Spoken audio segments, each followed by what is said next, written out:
La vraie lâcheté, c'est l'arrogance idéologique. L'idée que l'autre a toujours tort, que j'ai toujours raison. La cancel culture, c'est ça aussi, c'est la tentation de la table rase. Il y a beaucoup de philosophes très radical chic qui embobinent la jeunesse, qui jouent Radical chic. ouais, qui jouent les subversifs. Bonjour, c'est Jean Birnbaum, bienvenue dans Click Talk. Let's go. Walk it like I talk it. Walk it like I talk it. You walk it like I talk it. Walk it like I talk it. Hey.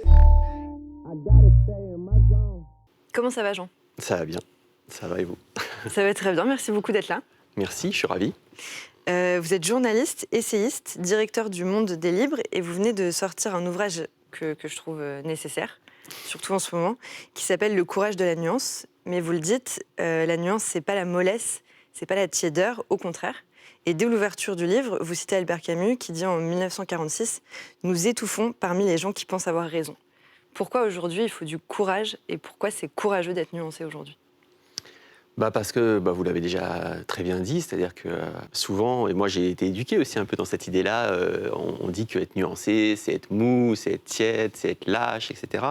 Et en fait, dans l'ambiance qui est la nôtre aujourd'hui, où tout le monde oppose un peu les slogans aux slogans, l'idéologie à l'idéologie, où un peu on étouffe, c'est effectivement un peu violent, etc. Et on voit que le vrai courage, c'est effectivement d'essayer de se tenir sur la corde raide, de ne pas choisir un camp, de ne pas être toujours rabattu sur un camp. Et on voit aussi que quelque part, la vraie lâcheté, c'est l'arrogance idéologique, l'idée que l'autre a toujours tort, que j'ai toujours raison, etc. Et finalement, c'est confortable d'être dans sa petite meute, comme sur les réseaux sociaux, où chacun, il y a des petites meutes comme ça parallèles qui rentrent parfois, il y a des clashs, mais chacun est très au chaud dans sa petite meute. Et quand quelqu'un se détache de sa petite meute idéologique, on voit qu'il est courageux, parce que c'est pas si évident de tendre la main vers l'autre, d'admettre que l'autre peut parfois avoir raison, y compris si on le considère comme un adversaire, voire comme un ennemi politique. Donc j'essaie de montrer ça, que tout simplement, tout bêtement, la nuance, c'est pas comme on le croit forcément un truc pour étouffer la révolte ou pour écraser l'indignation, au contraire, que c'est souvent la position la plus juste, non seulement la plus juste, mais la plus ferme et la plus courageuse. Et peut-être la plus transgressive aussi aujourd'hui, finalement. Oui, la plus transgressive, parce que moi, finalement, ce livre, il est parti de quoi? C'est pas du tout une impulsion théorique, c'est pas un truc intellectuel ou prise de tête. L'idée, c'est pas du tout de poser un concept. C'est parti d'une sensation. Voilà, vous citiez Camus, et je suis parti de cette phrase d'Albert Camus qui disait « Nous étouffons parmi les gens qui croient avoir absolument raison ». Je pense que, je sais pas si c'est votre cas, je pense que beaucoup de gens aujourd'hui étouffent parmi les gens qui croient avoir absolument raison. Et l'idée, c'est que je me suis dit, c'est peut-être une espèce de truc un peu mégalo, mais je me suis dit, si moi j'étouffe parmi les gens qui croient avoir absolument raison, c'est peut-être que je suis pas le seul. Je pense qu'on est très nombreux. Et donc l'idée, c'est vraiment de faire une sorte de petit câlin à tous les gens qui pleurent dans leur lit le soir ou qui s'engueulent avec leurs potes, qui ont l'impression de rompre avec plein de gens et tout, parce qu'ils sentent que l'air est irrespirable, effectivement, idéologiquement, politiquement, pas seulement sur les réseaux sociaux, où le clash est partout, il y a de moins en moins de débats, où tout le monde se cherche des ennemis et surtout pas un contradicteur. Dans cette ambiance-là, oui, moi je me suis dit, il y a une sorte de fraternité souterraine de tous les gens qui ont envie de renouer avec une discussion, ça ne veut pas dire molle à nouveau, une discussion franche, loyale, mais honnête, quoi. C'est sur les réseaux sociaux, mais effectivement pas que. En attendant, on s'en rend compte beaucoup aussi via les réseaux sociaux. Selon une étude de la Pennsylvania University, sur Internet, un article colérique circule 34% plus que la moyenne. Du coup, on peut se demander si finalement, en fait, est-ce que c'est Twitter qui prouve que l'homme a un côté colérique et mauvais, ou est-ce que finalement c'est la plateforme en elle-même qui rend l'homme mauvais, du coup? Oui, c'est intéressant. Moi, je pense qu'en fait, les réseaux sociaux ne font que refléter une ambiance, un climat qui dépasse de loin les réseaux sociaux. Et puis en plus, si je devais apporter un peu de discussion là, dans cet échange, moi, la colère ne me gêne pas. C'est-à-dire, la colère en tant que telle n'est pas mauvaise. Je pense qu'il y a 1000 raisons d'être en colère. Toute la colère du monde n'est pas forcément condamnable. Le truc, c'est justement d'essayer de montrer qu'on peut être en colère et essayer de rester lucide, et essayer de rester honnête. Et pas se dire, je vais m'asseoir sur la vérité, je m'en fous, de toute façon, je vais choisir mon ennemi. Et à partir du moment où j'ai décidé que c'était mon ennemi, je vais m'allier avec plein de gens, et puis on va y aller, on va lui casser la gueule, virtuellement ou physiquement. Et ça, c'est un truc, moi, dans mon livre, je cite par exemple George Orwell. Orwell, il est connu pour 1984, pour cette fiction, cette de science-fiction épouvantable d'un monde totalitaire, etc. Mais on sait moins que Orwell, il s'est battu, les armes à la main, sur le front de la guerre d'Espagne. Il est allé s'engager là-bas comme soldat. soldat, comme journaliste, comme écrivain, tout ce qu'on veut. Mais ce qui est intéressant, c'est que Orwell, il avait beau être très en colère et très indigné, et très rebelle et très révolté socialement et politiquement, il voulait rester lucide. Il voulait concilier l'indignation, la colère d'un côté, la lucidité, la clairvoyance de l'autre. C'est-à-dire que, par exemple, je raconte une scène où il met en joue comme ça un soldat du camp ennemi, et le soldat en question commence à perdre son froc. Et là, vraiment, il peut le buter hyper facilement, et il recule, il dit non, j'ai pas envie, ce mec-là n'est pas un fasciste, c'est juste un mec qui perd son froc. Et puis, il voit que la presse de gauche se met à mentir épouvantablement, raconte des bobards, et donc il dit, moi, je ne veux pas me faire attraper par ça. C'est pas parce que je me bats contre le fascisme, c'est pas parce que je suis en colère, justement, que je vais décider de renoncer à la quête de vérité. Voilà. Et je pense qu'aujourd'hui, ça a l'air d'être l'histoire et tout, mais aujourd'hui, à chaque instant, quand on est en colère, quand on est indigné par telle ou telle chose du point de vue social, politique, etc., on devrait, c'est pas facile, mais on devrait pouvoir se dire, ma colère, peut-être qu'elle est juste, mais peut-être qu'il faut aussi que j'arrive à concevoir que l'autre, l'adversaire, l'ennemi peut avoir raison, et que ma colère n'est pas totalement... assumer ma colère, c'est pas forcément m'asseoir sur la vérité. T'es en grande colère, non? T'as le mal de ce pays.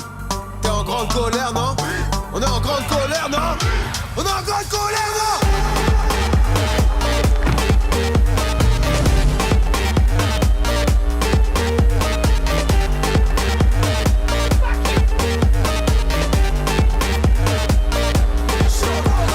Vous parliez d'engagement, et c'est vrai que quand on pense nuance et engagement, souvent on pense que ça ne va pas ensemble.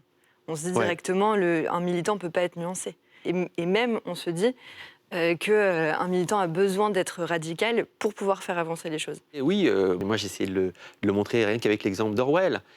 J'essaie de montrer que la nuance, ça peut être donc juste concilier la colère, la révolte d'un côté et la clairvoyance de l'autre. Ça, c'est George Orwell en Espagne.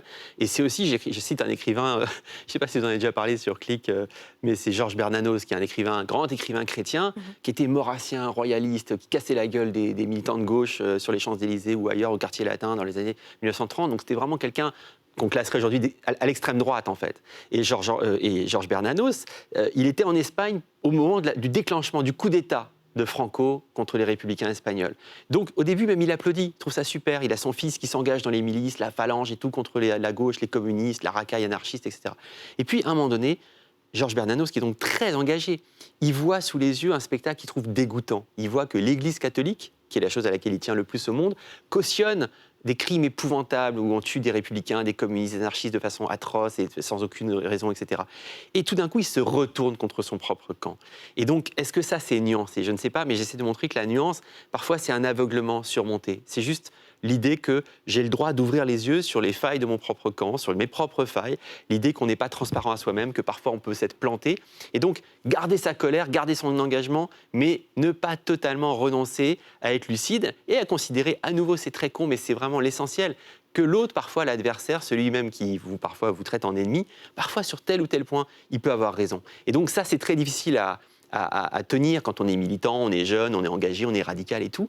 Mais je pense que je donne des exemples dans le livre pour montrer que ce n'est pas complètement incompatible. Voilà, on peut simplement ne pas se laisser attraper, parce qu'il y a beaucoup de gens aujourd'hui, pardon, je termine là-dessus, il y a beaucoup de gens, il y a beaucoup de philosophes très radical chic qui embobinent la jeunesse, qui jouent chic. Ouais, qui jouent les subversifs, les bolcheviks, etc. Et qui en rajoutent, qui soufflent sur les braises d'une révolte, etc. Mais qui, eux, ne risquent rien, sont souvent assez cyniques et souvent... Qui portent quel genre de discours? C'est des intellectuels qui portent quel genre de discours? Je pense par exemple à toute une extrême gauche intellectuelle, à des philosophes qui sont des grandes figures aujourd'hui, qui sont très séduisants parce qu'ils sont radicaux, ultra radicaux. Et quelqu'un de moins radical, souvent c'est moins kiffant, c'est moins attirant bien sûr.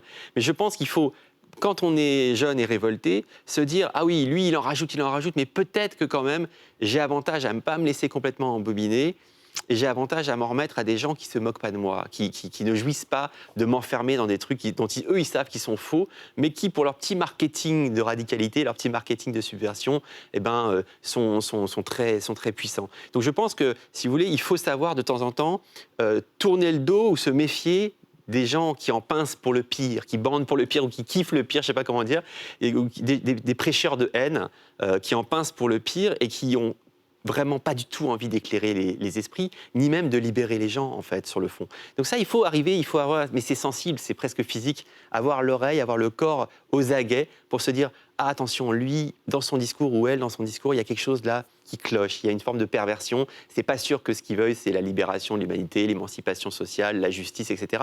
Peut-être qu'en fait, derrière, il y a juste une quête hyper violente de radicalité qui est une forme de manipulation. Est-ce que la cancel culture, par exemple, ça fait partie de ça?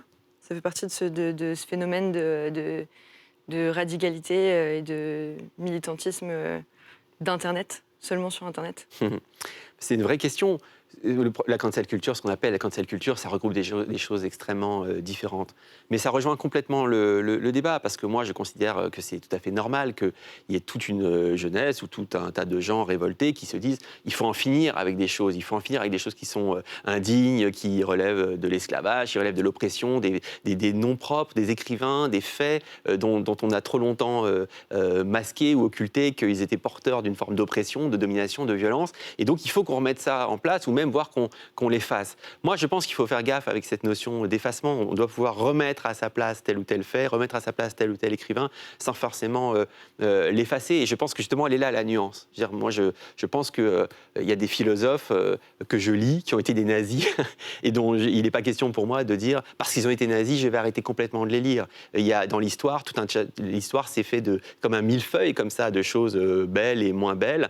Et je pense que la tentation de la table rase, la cancel culture, c'est ça aussi, c'est la tentation de la table rase. Vous savez qu'on disait en 68, les 68ards disaient cours, cours, camarade, le vieux monde est derrière toi. Et puis l'internationale communiste, la grande chanson des révolutionnaires disait le monde va changer de base et il faut faire table rase du vieux monde, on va faire table rase. Cette tentation de la table rase, on l'a tout le temps quand on est révolté. Et je pense que là aussi, il faut voir qu'un monde totalement annulé, un monde qui est sans mémoire, un monde sans histoire, c'est justement un monde sans histoire à tous les sens du terme, pas seulement l'histoire au sens des faits historiques, mais quand on dit quelqu'un de sans histoire, c'est quelqu'un qui n'a pas une vie très marrante. Et un monde sans histoire, ce ne serait pas un monde très rigolo. Un des tout premiers exemples de la cancel culture et d'une personne anonyme qui s'est fait cancel à cause d'un tweet, c'est celui de Justine Sacco en 2013. Je ne sais pas si vous voyez ce qui lui est arrivé. Non, j'ai oublié. C'est une jeune américaine qui, juste avant de monter dans son avion pour l'Afrique du Sud, écrit cette phrase sur Twitter « Je pars en Afrique du Sud, j'espère que je n'attraperai pas le sida. Je rigole, je suis blanche. » Bon. Elle monte dans l'avion, 11 heures après, elle rallume son téléphone, elle a des centaines de menaces de mort, plus de travail, des journalistes qui l'attendent à l'aéroport pour lui poser des questions.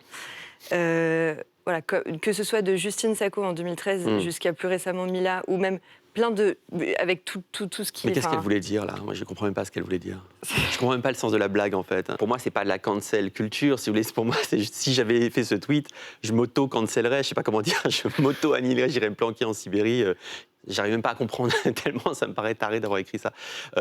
Donc là, pour le coup, que quelqu'un, c'est pas disparaisse, mais enfin que quelqu'un, finalement, la dignité, ce serait d'avoir honte soi-même et de se dire je me retire et j'ai vraiment déconné complètement. Donc Après, la question que vous posez, c'est les questions des effets de meute. Moi, je pense effectivement sur les réseaux sociaux aujourd'hui, il y a des effets de meute qui sont épouvantables et hyper flippants. Et on le voit en permanence. Alors, il y a les exemples qui sont très différents, mais je pense que ces effets de meute, ils préparent un monde sauvage. Quand on chasse en meute, on prépare un monde sauvage. On devrait pouvoir être super indigné, condamner des propos, avoir envie que ces propos-là ne puissent même plus se tenir parce que les gens auraient trop honte de les tenir. Mais même quand on est dans cette optique-là qui peut se justifier, je pense qu'au moment où on sent que physiquement on est pris dans une meute, c'est pas mal d'avoir toujours en tête que voilà, la meute c'est sauvage et chasser en meute, c'est préparer un monde sauvage, c'est pas bon. Il faudrait inventer quelque chose, quoi. Il y a des formes politiques, des anarchistes qui ont beaucoup réfléchi à ça. Comment je fais pour à la fois rester quelque part solitaire, c'est-à-dire individualiste, pas individualiste au sens égoïste, mais sûr de mon fait, ne pas me laisser embringuer dans des trucs collectifs que je maîtrise plus et qui peuvent être dangereux parce qu'ils sont, en fait, ils sont justement, ils relèvent de la meute. Et en même temps, assumer une révolte collective. On devrait pouvoir s'inscrire dans une forme d'élan collectif sans chasser en meute. Dans cet élan collectif, dont la cancel culture fait partie en fait aussi, moi je me pose la question quand même du privilège. Est-ce que finalement c'est pas aussi un privilège de pouvoir être nuancé, dans le sens où voilà, c'est un privilège peut-être pour ceux à qui on tend déjà le micro, qui ont déjà la parole. Et finalement, est-ce que quelqu'un qui n'a pas eu la parole pendant longtemps a besoin de crier plus fort finalement? Et du coup, de se faire plus remarquer, d'être plus royaliste que le roi? Non, c'est une bonne objection. C'est sûr que ça peut se jouer comme ça. Après, est-ce qu'il faut être privilégié pour prendre la parole? Est-ce que dans toute l'histoire de la révolte, des indignations, des manifs, le mouvement ouvrier, le féminisme, etc., on n'a pas vu à chaque fois des gens émerger? Et au moment des Gilets jaunes, on a vu des gens émerger. Donc finalement, il faut crier fort. Mais est-ce qu'au moment où on crie fort, on est obligé de ne pas être nuancé? Le livre que j'ai fait, il essaie de montrer l'inverse. Et il essaie de montrer notamment que les gens en question, qui ont eu ce courage de la nuance, que je cite, eh ben, souvent, ils ont une expérience qui est tout sauf une expérience de privilégié. J'essaie de montrer que leur courage de la nuance, il est enraciné dans quelque chose qui ne relève pas du tout du luxe. Dire Albert Camus, c'est la maladie, c'est la tuberculose, où il manque de mourir, c'est la misère. La misère, c'est quelqu'un qui a grandi dans la misère. Eh ben, quelque part, celui que vous avez cité en premier pour commencer notre échange, c'est quelqu'un que je mets un peu comme ça en grand pape de la nuance, quelque part, en grande figure, et qui a grandi dans la misère et qui a failli mourir de maladie. Et ces deux expériences-là ont été très importantes pour devenir quelqu'un qui avait le courage de la nuance. Et j'essaie de le montrer pour Roland Barthes aussi, qui avait ce grand sémiologue, qui a fait les fragments d'un discours amoureux, et qui a aussi failli mourir, qui a connu la maladie. Moi, je pense qu'on peut trouver 1000 exemples comme ça, de militants ouvriers, anarchistes, féministes, des droits civiques pour les Noirs américains aux États-Unis, etc., qui sont des gens qui venaient d'un tout petit milieu, souvent, qui étaient des militants, des militantes, et qui, justement, ont puisé dans leur expérience de la misère leur courage de la nuance. Albert Camus, je n'ai pas la citation en tête, je ne connais pas le livre par cœur, mais je cite une formule d'Albert Camus qui est très en colère justement contre les gens, les privilégiés, qui sont un peu ceux dont je parlais tout à l'heure, des bourgeois intellectuels, qui en rajoutent dans la radicalité et qui parlent mieux que le peuple, du peuple, pour le peuple, à l'avant-garde du peuple. Et Camus dit, moi, excusez-moi, je sais, j'en viens du peuple, et vous, vous jouissez de vous réclamer du peuple, et vous jouissez de votre radicalité qui se réclame du peuple, mais vous êtes en fait les véritables lâches et vous êtes des manipulateurs. Et il le dit très bien. Donc j'essaie de répondre à votre question en montrant que non, la nuance, c'est pas un luxe. Le courage de la nuance, c'est pas un privilège de gens qui ont grandi avec des petites cuillères en argent dans la bouche. Non, c'est le courage de ceux qui, quelle que soit leur classe sociale, essayent de concilier l'indignation contre le monde tel qu'il est. Il y a des raisons d'être indigné et une forme de lucidité pour pas sombrer dans le pire.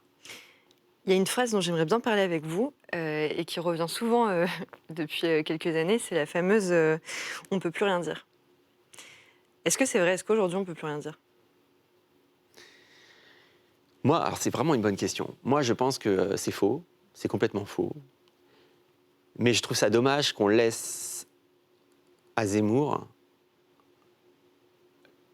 cette phrase-là. On ne peut plus rien dire. C'est-à-dire qu'à force de laisser à Zemmour on ne peut plus rien dire, on ne peut plus dire qu'on ne peut plus rien dire. Parce qu'on n'a pas envie de passer pour Zemmour ou d'avoir l'air de nourrir le discours de Zemmour. Or, en fait, évidemment, que d'un côté, à nouveau pour être nuancé, pardon, c'est mon truc, que d'un côté, on peut encore dire, et les gens ont la liberté d'expression, et en plus, c'est même honteux de dire qu'on ne peut plus rien dire aujourd'hui. Regardez ce qui se passe en Russie, regardez ce qui se passe partout. Il y a plein d'endroits où on ne peut pas lever le poing sans perdre un bras et où on ne peut pas élever la voix sans perdre la vie. Vraiment, partout. Alors ici, il y a des violences, il y a des choses épouvantables, il y a des yeux crevés, etc. Mais il faut quand même un minimum voir ce qui se passe dans le monde. De ce que c'est, voilà. Donc dire on ne peut plus rien dire, il y a quelque chose d'obscène. Mais on doit quand même voir que le moment qu'on vit est un moment où beaucoup de gens ont peur de parler, ont peur de dire les choses. Et ça, c'est un vrai sujet pour moi. C'est-à-dire qu'aujourd'hui, moi, j'ai des amis dont je sais qu'ils n'en pensent pas moins sur tout un tas de sujets et qu'ils ne disent rien, ils ne pipent mot. Est-ce que je peux prendre un exemple? Sur la question de la race. La question de la race. Il y a un historien qui s'appelle Gérard Noiriel, qui a fait, avec un sociologue qui s'appelle Stéphane Beau, un livre où il s'inquiète de voir la question sociale, la question de la lutte des classes, chassée de plus en plus par la question raciale. Voilà. Alors son livre, et il y a des défauts, il y a des faiblesses, on peut être très réservé, même peut-être très dur sur ce livre. Mais il n'avait même pas sorti son livre que ce Gérard Noiriel, qui a passé sa vie à écrire sur le mouvement ouvrier, sur les immigrés. C'était un grand historien de l'immigration. Il n'a travaillé que sur les immigrés. Quelqu'un de très à gauche. Du jour au lendemain, il n'avait pas publié ce livre, même pas encore publié, que toute une partie de la gauche et de l'extrême gauche, sur les réseaux sociaux notamment, l'ont traité plus bactère. Et on dit, ce mec-là, il est comme Zemmour, c'est un fasciste, il est raciste, il est contre la notion de race, parce qu'il est raciste, etc. Un truc d'une violence dingue. Et il y a deux choses que je voulais dire. C'est que je pense qu'on pourrait, dans la nuance, on pourrait dire Gérard, tu déconnes un peu, ton livre il n'est pas très bon, sans le traiter de raciste et dire il est comme Zemmour. Et la deuxième chose, c'est que moi j'ai des amis qui sont des amis de Gérard Noiriel, qui lui doivent beaucoup, qui ont travaillé avec lui, etc., et qui n'ont pas osé le défendre. Ils n'ont pas osé le défendre. Et ça ne veut pas dire qu'on ne peut plus rien dire, ça veut dire qu'ils se sont dit, je pense, mais peut-être que je leur fais un procès d'intention et peut-être que ce n'est pas bien ce que je dis là, mais je pense qu'ils se sont dit, si je bouge le petit doigt, moi aussi je vais me faire traiter de tous les noms sur les réseaux sociaux, etc. Et peut-être que si je le soutiens, je vais faire le jeu de...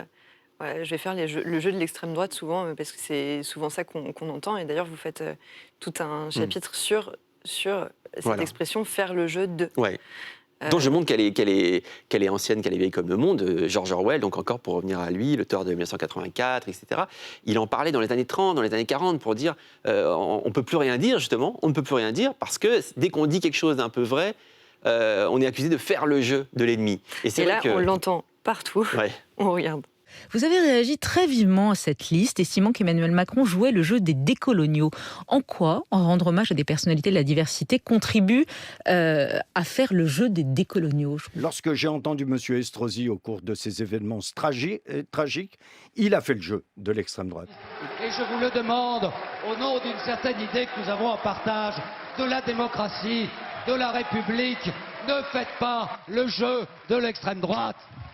Vous défendez l'accueil des réfugiés, vous faites le jeu du Front National, vous dites attention, ma ville est déjà trop pauvre, je ne peux pas en accueillir, vous faites le jeu du Front National. En réalité, l'hystérie ambiante du débat public fait le jeu du Front National. Et dire que tout fait le jeu du Front National fait aussi le jeu du Front National, on n'en sort plus. Oui, j'ai un chapitre entier là-dessus. Pour moi, c'est le truc, c'est pas tellement qu'on ne peut plus rien dire, c'est qu'on ne peut plus dire grand-chose sans avoir l'impression de faire le jeu de. Et moi, je donne plein d'exemples dans le livre de gens qui, à différents moments du XXe siècle, à différents moments très très durs, très compliqués, très décisifs, ont eu le courage de dire deux choses à la fois, sans avoir peur qu'on les accuse de faire le jeu de. Mais souvent, c'est des gens très solitaires.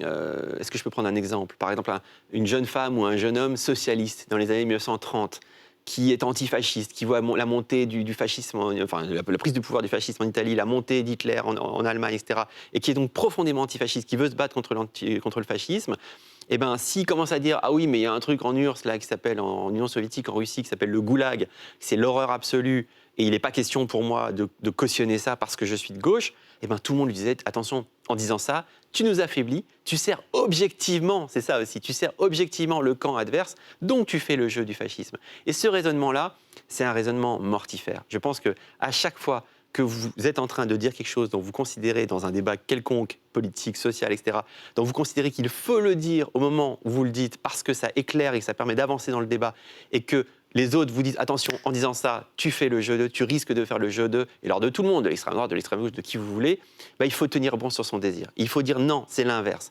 Si vous essayez de nommer les choses dans leur complexité, leurs contradictions, pas pour être nuancé ou pour renoncer à agir, mais au contraire pour avoir une position d'autant plus efficace qu'elle est juste et courageuse, vous avez tout le monde contre vous. Et c'est ça un peu le truc, c'est de dire refuser, avoir le courage de la nuance, c'est refuser de voir le monde en noir et blanc. Et quand vous faites ça, vous êtes sûr et certain d'avoir les fanatiques de toutes les couleurs contre vous. Vous terminez votre essai en parlant de tous ces écrivains, de tous ces essayistes, de tous ces penseurs nuancés que vous citez dans le livre. Et vous expliquez qu'ils ont plusieurs choses en commun, mais ils sont aussi d'univers assez différents. Et pourtant, ils réussissent à s'entendre, ils réussissent à débattre, à la fois avec franchise et dans le respect. Et parfois, ils peuvent même devenir amis. Mmh. Est-ce que finalement, c'est ça? Est-ce que juste la clé pour qu'on s'entende, c'est d'être nuancé, simplement? Oui, et puis c'est croire en l'amitié. On a souvent parlé de l'amour, du partage. Peut-être simplement la réponse, c'est la nuance, en fait. Oui, une nuance qui est juste ancrée dans la vie, quoi. Pardon, je radote et je me répète, mais la nuance en tant que c'est pas un truc conceptuel ou une prise de parti comme ça théorique, que c'est des choses qui sont ancrées dans l'expérience. Je parlais de la maladie tout à l'heure pour Camus, ou de la pauvreté. Vous avez parlé de l'humour, de la franchise. J'ai tout un chapitre sur cette question de la franchise. C'est très important pour moi. Quand je donne un texte à lire à un copain ou à une amie et qu'il lit ce texte, un livre, et qu'il me le rend en disant c'est très bien, super, je me dis c'est pas mon ami. C'est-à-dire que je pense qu'il y a toujours un truc à dire. Et ce qu'on attend d'un ami ou d'une amie, c'est justement qu'on soit tellement proche et tellement en confiance qu'on peut prendre une réserve ou une critique pour quelque chose d'autre qu'une attaque personnelle ou de la violence. Et donc, je pense que la question de l'amitié, elle est fondamentale. Je pense qu'aujourd'hui, même, peut-être que le courage de la nuance, comme on n'ose plus trop être nuancé dans l'espace public, dans le débat public, sur les réseaux sociaux, peut-être que ça se réfugie, le courage de la nuance, dans les SMS, dans les conversations entre amis, dans le secret des amitiés, finalement. Je pense que ça, c'est de plus en plus le cas. Et cette question-là de dire, peut-être dans le débat public, il faudrait s'adresser à tout le monde comme si on était amis, c'est-à-dire en se disant, tu mérites bien, parce que tu es mon ami, que je te dise les choses en face, que je ne masque pas le réel, que je ne mette pas la vérité sous le tapis. Tu mérites ma franchise, tu mérites qu'on n'occulte pas les désaccords, et tu mérites aussi que j'admette que tu as raison quand tu as raison et que j'ai tort quand j'ai tort. Et donc, voilà, c'est peut-être à nouveau peut-être un vœu pieux et tout, mais je crois vraiment à ça. Je crois vraiment que, comme le montrent les auteurs que je cite dans le livre, quelque part, le courage de la nuance, c'est peut-être aussi et d'abord le courage d'une forme amicale de la discussion. C'est le courage de se tenir bien. Comme ce que vous disiez à la fin. Merci beaucoup, Jean Birnbaum, c'est déjà la fin. Merci à vous. On encourage vivement tout le monde à lire ce livre qui, comme vous le dites, peut être une bonne solution. Merci beaucoup. Je vais vous entendre. Let's go. Walk it like I talk it. Walk it like I talk it. Walk it like I talk it. Walk it like I talk it. Hey.